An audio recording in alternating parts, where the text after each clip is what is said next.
A gente fala muito de utilização de material reciclado, de telha de segunda mão, aquela bagunça toda que a gente sabe que já vi funcionar, mas é uma coisa perigosa.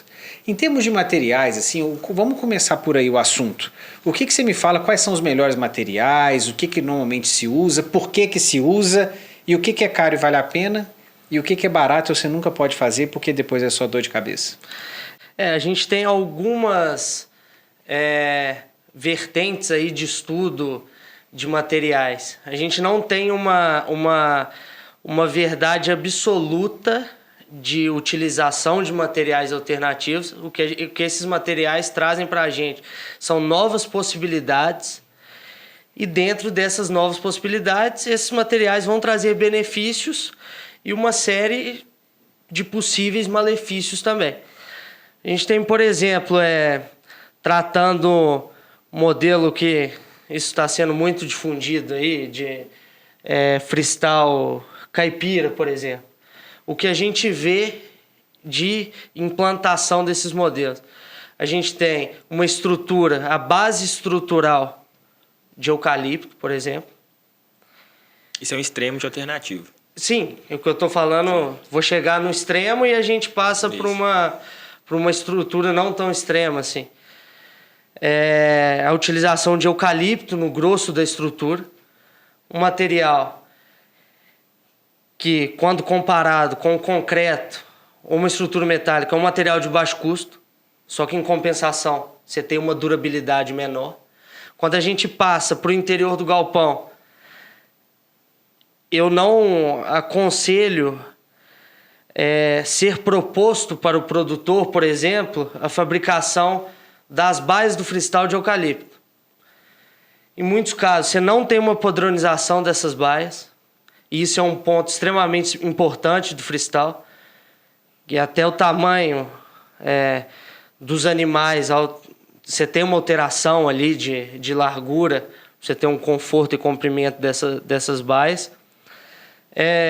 Muito caso, por exemplo, uma vaca entrou no cio, montou na outra, estoura a régua. Quebra tudo, né? E aquela coisa, né? Quebrar em 1 minuto. A manutenção demora para chegar, geralmente, né? Então, assim, quebrou 3 meses depois, você recompõe aquela baia ali e nisso seu sistema está sendo todo afetado. É o famoso provisório definitivo, né? Provisório definitivo. Uma régua aí que daqui a pouco a gente resolve esse negócio, funcionou, nenhuma vaca vazou para outro lado, aquilo vai ficando, né? Aquilo vai ficando. Mas volta um pouco na questão do eucalipto. Você fala então que o eucalipto é como base da estrutura mesmo, como pilar, não é isso? Como pilar. Como pilar não é uma coisa interessante? Não, dependendo da realidade daquela propriedade, hoje em dia a gente tem freestyles até, ou compost maiores, que a estruturação deles é feita com madeira. Claro que você tem um cálculo estrutural por trás, um projeto técnico. Isso até esse ponto é importante falar, por exemplo, que a gente atua. Meu sócio, ele é engenheiro civil, por exemplo. E nossa equipe, ela é uma equipe totalmente multidisciplinar. Então, assim, a gente se baseia em premissas, por exemplo, técnico-veterinárias, zootécnicas, buscando bons índices zootécnicos dentro daquela realidade da propriedade. Mas os índices zootécnicos, essa busca, jamais podem ser superiores numa validação de um projeto do que premissas estruturais, por exemplo. Qualquer tipo de construção, ela se baseia numa segurança construtiva, numa durabilidade. A gente não está fazendo estrutura, eu acredito que isso nenhum produtor quer fazer, em nenhuma realidade, você montar uma estrutura para ela cair. Você tem um problema daqui, para o vento levar seu telhado em 6 meses. Ainda mais no momentos que a gente está vivendo, que o clima está cada vez mais agressivo, né? Adverso. E está menos previsível, né? Então, assim, a estrutura, você tem premissas estruturais de projeto que são os primeiros pontos a serem levados em consideração. E para a utilização do eucalipto, ele pode ser utilizado em pilar. Para confecção das tesouras do telhado, por exemplo, ele pode ser utilizado. Principalmente porque não tem água, né? Sim, Não vai molhar a exatamente, exatamente. Desde que seja tratado, né? Sim, claro, sempre. Vamos sempre, começar por aí, sempre né? tratado. Não Senão adianta, a primeira infestação de cupim acabou o galpão também. Eu falo que às vezes a pessoa que está escutando a gente olha e fala assim: eu tenho uns eucaliptos em pé ali, eu acho que está na hora de fazer um Minha mãe, galpão. toda fazenda sobrou umas peças de alguma coisa, né? Vamos subir com essas peças. Elas estão 40 anos no tempo. Mas assim. Toda torta, né? Não tem condição nenhuma de dar certo. Ele pode ser utilizado. Isso que o Samuel falou é muito importante. A madeira, até que na parte de piso, isso na estrutura metálica, esses pilares são calçados, né? Pela questão de manutenção, de lavagem do galpão, própria urina dos animais, isso é extremamente corrosivo para qualquer material. Mas é muito importante a madeira não ter contato o mínimo possível com umidade, por exemplo, e estar dentro de um cálculo estrutural adequado e sabendo que, de um modo geral, essa estrutura é uma estrutura que poderá apresentar pontos de manutenção mais cedo que uma estrutura metálica, por exemplo.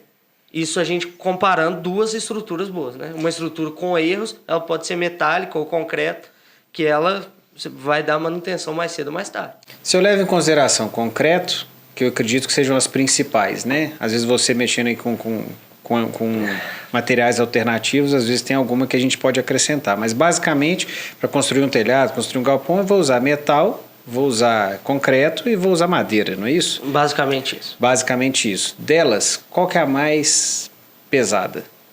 Considerando, a gente vai ter uma outra discussão, por exemplo. A gente considera o peso da estrutura ela é baseada numa série de cálculos. Aí você entra, por exemplo, você comparar um pilar de concreto de uma espessura X, então a gente comparando de mesmas espessuras, de modo geral, o concreto será o mais pesado.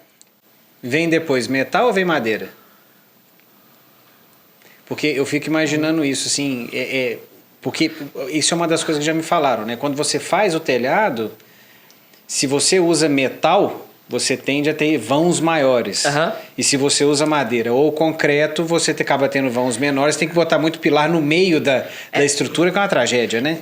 Então, o que acontece muito? A utilização do metal, ela nos dá maiores possibilidades. O que eu quero dizer, por exemplo, com uma peça de um comprimento X, a gente consegue chegar num outro ponto com uma peça inteiriça, por exemplo, de uma forma mais maleável. Ele é um material mais maleável do que o concreto, por exemplo. Entendeu? Isso E tem um outro detalhe também, que no metal, de acordo com o tipo de peça que você vai usar, o tipo de dobradura que você faz nela, você vai ganhar mais resistência, né? Exatamente. Então, às vezes, você consegue fazer uma estrutura um pouco mais enxuta com metal, menos peso. No nosso caso, da nossa maneira de trabalho, nesses galpões que a gente está desenvolvemos agora, né? Para atendimento de produtores possíveis produtores da companhia, a nossa escolha principal pelo metal é a premissa básica do nosso projeto, desse projeto ser um projeto modular com plano de montagem e desmontagem. Então, a nossa estrutura com metal nos possibilita a montagem rápida e a desmontagem rápida, minimizando o máximo de perdas de peças, por exemplo. A madeira ela é complicada para a gente fazer uma estrutura desse tipo, porque a madeira ela vai ter, vamos pôr 5, 10 anos, e levando em consideração, por exemplo, a umidade, você pode ter um empenamento de peça que você não vai montar, você não vai utilizar essa peça em outro lugar. Na nossa realidade de trabalho, com essas premissas de montagem e desmontagem, o metal é a base estrutural que nos atende melhor.